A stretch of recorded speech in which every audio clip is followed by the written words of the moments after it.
In San Diego high school sports fans, Christian Pedersen was with San Diego Prep Insider. Too many San Diegos there. Bodie De Silva is also joining us from Scorebook Live. Tommy will maybe be on later today. I don't know. We have to say rest in peace to Tommy's car. Yeah, it seems like it's been having its issues. And that could be like a legitimately sad experience sometimes. I feel like cars are definitely something that I would assume, Bodie, you have an attachment. You seem like a guy that likes your cars almost as much as you like your sneakers. Yeah, no, I had a car for 5-6 years. It had a bunch of recalls, so I was able to move on and luckily not have any problems since. Did you have a mediocre first car? Oh yeah, big time. Give me just mediocre is being kind. Give me just a second. Rude. Hey, yeah, sorry, we're doing the show. I accidentally hung up on you. Love you. Goodbye. Wait, say hi to Bodie. Say hi to Bodie. Hi. Hi, Bodie. Hi, Casey. Are you? All right, I'll talk to you later. All right, bye.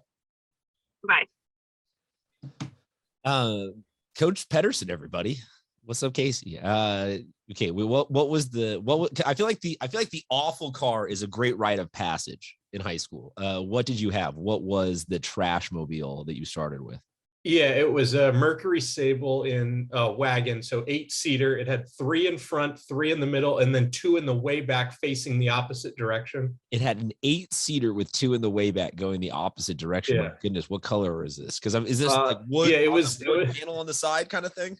No, but I mean, it was a 99, so probably just a little bit after that. But it was light gold. It fit perfect. I mean, it was 150 some thousand miles, and it was. Look, it carried a bunch of people, and that worked. Yeah, I had a 95 Ford Windstar. So just a white minivan that had an inexplicable red thin racing stripe down the side. And driving a minivan was a hell of an adventure. I'm sure that you and I were both hit up for all of the hey, can you shuttle mass people around once you got your license? Lunch run and different things. We'll put that out on the poll at SDU Prep Insider on Twitter, on Instagram. Is having a crappy car a rite of passage in high school? And hit us up with what some of your crappy cars were that you started your car driving careers with. Bodie, a couple of huge things. I mean, there's always stuff every week, so I apologize for being maybe hyperbolic, but an early signing day for the San Diego high school football community that I think brought some definite, I called them surprises. I don't know about you, but I thought that Jackson Stratton making that quick of a turnaround from decommitting. Sometimes you see I'd say more often than not, you see those decommitted kids. They'll maybe linger into that middle of the pack in terms of when they're going to make their decision, because they're often decommitting to look for something bigger and better. But he makes a quick decision. Lucky Sutton goes to San Diego State.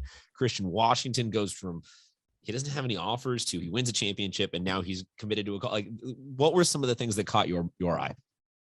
Yeah, I agree with what you said. And I think a lot of kids maybe, or I shouldn't say dupe's the right word, but are kind of confused by the signing period, because for years it was always in February, and then the early signing period opened, and it's a 3-day window here in December. And I think a lot of kids want to grab that spot, because you don't want to be the kid that in February, the offer you had 2 months ago is no longer there. So I think that's why we saw kids be smart and snap up those offers. But then we had 3 Oregon commits a couple weeks ago. I guess it's technically now one signed, because Jaleel Tucker did end up signing with Oregon. Meanwhile, Grayson Halton said he's going to wait till the later period when he can take more visits. And then Jaleel Florence technically decommitted. He visited USC, and he's going to wait as well. So with the bigger recruits, they have kind of the power to make their own moves and figure out where exactly they want to go. But for the other guys, we had the 2 Stanford commits, Zach Rowell and Jackson Moy, which will be awesome to see them at the next level. And then a lot of Mountain West stuff. You said Lucky Sutton at San Diego State. He'll be joined by teammate Rambo Mejio, I think is how you say it, and then Trey White at Eastlake. So glad to see the Aztecs get some local talent there. You said Jackson heading to Colorado State. Jaden Virgin, who's one of my personal favorites, had an unbelievable year, and he'll be up at Boise State. So just overall, a good signing day. A couple guys popped up as it'll always be. Christian Washington, like you said, last minute takes a visit to New Mexico, and that'll be great to see him there. And then James Wagonseller was another one, really wasn't on my radar, but kicker and punter at Poway and signed with Army. So hopefully get to see him in the Army Navy game for a couple of years. Yeah, the Christian Washington one, I think, is a lot of fun for all of us. Having seen him gone from, like we said, no offers to all of a sudden committing to something. Lucky Sutton, that is a great one, though, for SDSU. Yeah. I would love to get your take as a whole.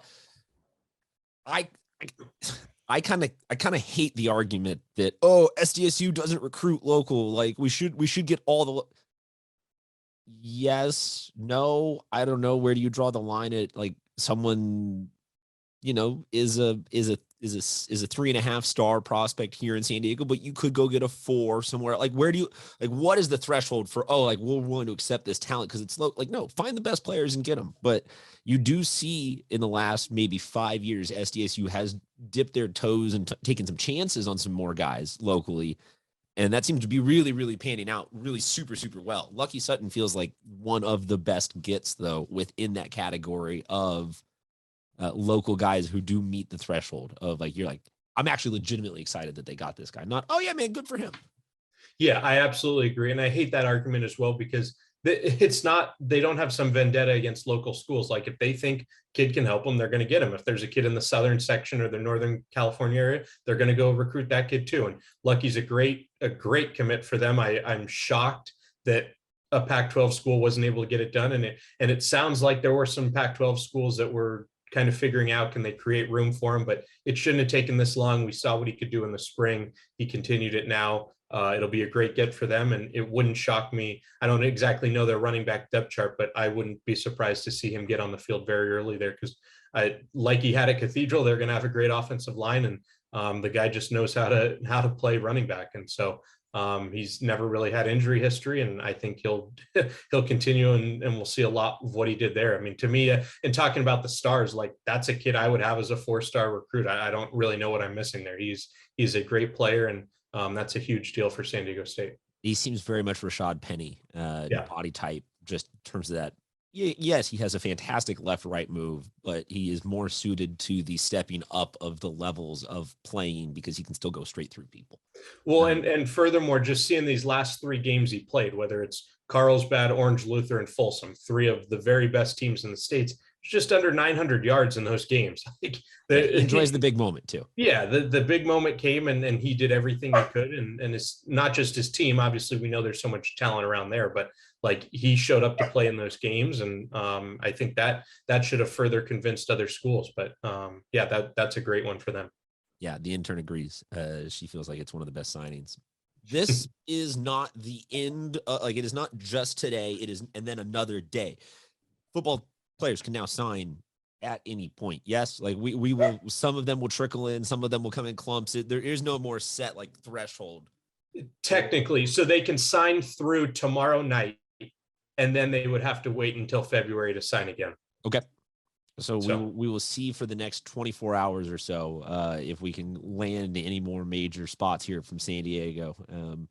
Yeah, and possibly even kids who maybe don't have the offers they want, or any offers at this point, with the transfer portal and bowl games and all that. Maybe some spots open up, and guys find those schools, and like the guys we talked about. Not trying to play transfer portal. Yeah, no, but just saying that they're all, look, I'm not telling a kid they should wait, but there always are those chances that open up, and you find a spot later, and it always seems like those kids end up to make that spot worth it. So transfer portal's different show, different game, different venue. Oh, yeah. The transfer portal is group text of when you go, oh dang, so and so's now at this school. I could have sworn he was at that school. You're like, he was. That was 2 stops ago.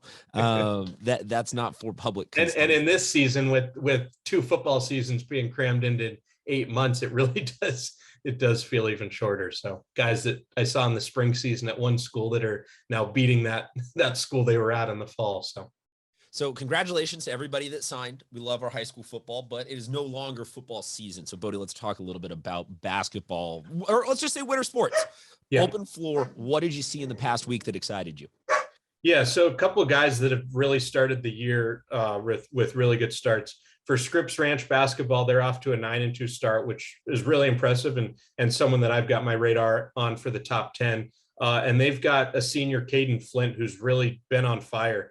He had 42 points in their win against Mount Miguel. And from 3-point range so far, 35 of 62, 56%. Against Mount Miguel, he was 11 of 13 from 3. So he's definitely come out on fire, looking to maybe grab an all CIF spot if the team can continue this. And anytime you have someone shooting 56% from 3, 11 games into the year, that you definitely take notice of that. So he's been on fire, and it's not just he's doing it in a losing effort. Like their teams come ready to play. And then a guy we've talked about, Otto Landrum, has been on fire, and he's been carrying their team. They beat Mission Hills last night by 3, and he had more than half their points. He had 35 and 10. So that's a guy that their lone returning starter for Torrey Pines that I think is definitely making his case to not just be all CIF like he was a year ago, but an early player of the year candidate. I'm just looking through scores here right now on Scorebook Live. Make sure that you download the Scorebook Live app. They are the official digital content providers of the entire state. We specifically care, though, about the San Diego section relationship because Bodie's our boy. I think it's also great that it is now the header on the CIF website. Oh, yeah. It's actually functional. It's like super, super functional. It's enjoyable. Games are at the correct locations and times as they are listed now. Soccer-wise, Bodie, I don't know how much you really have dove into that, whichever the one is the correct word, but wanted to just give a shout out real quick to San Diego. The guys team, they tied Eastlake a couple days ago. That was pretty big. It's been a year of some interesting parity when you're looking across the soccer front. And I'm going to be curious. I think that soccer, from what I have heard this year, has bounced back post-pandemic with a lot of the club players who did not necessarily play in the high school season opting now to rejoin the high school ranks because they had fun doing it last year, while the 601B or whatever it was, the non club and season rule was suspended. So they got a little taste of it, and they're coming back. And we could see some new teams deliver some CIF championships, and low-key San Pasquale could become a soccer powerhouse. So I'm here to watch that. I'm very curious about it. On the water polo side, I just wanted to give everybody an update about where we stand right now. The difference between 1 and 2 in girls water polo, being Bishops and Carlsbad, is Bishops 120-3. So put that distance between 1 and 2 in terms of the context of any water polo updates we provide for the rest of the season. That's the gap between 1 and 2. Doesn't matter what the gap is between 2 and 62. We know that this is not going to necessarily be a season where we're like angling for some great playoff race, because congratulations, Doug Peabody, you out here freaking boat racing everybody. Bodie, what can people look to you guys for written content wise? You're always creating great articles every week. What do you got coming up on the docket? Yeah, just kind of finishing off the football season right now. All CIF stuff, coach of the year, player of the year, doing statewide, all state teams. And getting ready for basketball. Obviously, get the big holiday classic that SB Live Sports will be the presenting sponsor here coming up in the next 10 or 12 days. And I'm just excited to see a bunch of local teams get to compete with national teams and getting games all day. So I will be there for pretty much all of it, and really looking forward to it. Overall grade and just general reaction to the all CIF football selections. Yeah, good team. Like it was. Yeah, no, I agree. It's about, I mean, look, you want teams. First off, we're sworn to secrecy on any of this meeting. So this is all sort of like we have to talk in great vagaries. But I think that this year was a good team. I think this year is a well-represented team across the section. I would agree. Yeah, I think there's always going to be problems because some positions it's tougher to fit in 4 or 5 guys than others. But at the end of the day, you have those discussions. You have as many people from around different parts of the county that saw these players in person, and I was pleased with how it went. The intern's yammering about some certain teams getting snubbed and certain players. I will have to scrub that audio out. Yeah, I think that we will leave the specifics to your article, but just in general, say congratulations to everybody that made the team. Congratulations to everybody that made all of the all CIF teams. You can go find those on our social media or at the San Diego Sports Association website with Breitbart forms. Bodie, any one particular game people need to look forward to this weekend in terms of impact in the high school basketball realm? Yeah, there's girls basketball coming up tonight, and I know Yes. for those listening, it may not be out as quickly, but Mission Hills at La Jolla Country Day, and this game will actually be televised locally here. So those of you with This Channel one's 4 at Country Day tonight. at Country Day, yeah, and Mission Hills, look, we don't think they're as talented, but they'll always bring it. They always play a huge. What time is this schedule. at Country Day tonight? 6 o'clock. So yeah, I know Jack Cronin will be on the call locally, and for those of you with Channel 4, you can check that one out. Oh man, Channel 4. That's a whole nother vibe. That's a whole nother show. Yeah. Let's watch that one closely. That could be very, very interesting in terms of how this all plays out as a section. Because you're right. Mission Hill's always talented, but will be a good litmus test for what the open division playoffs might look like. Folks, once again, go follow Bodie at SD Preps on Twitter, on Instagram. You can download the Scorebook Live app or follow them at SB Live CA on all the social media. We are SD Prep Insider. I'm Mr. Seabed. Thank you very much for tuning in. We'll talk to you next time, fans.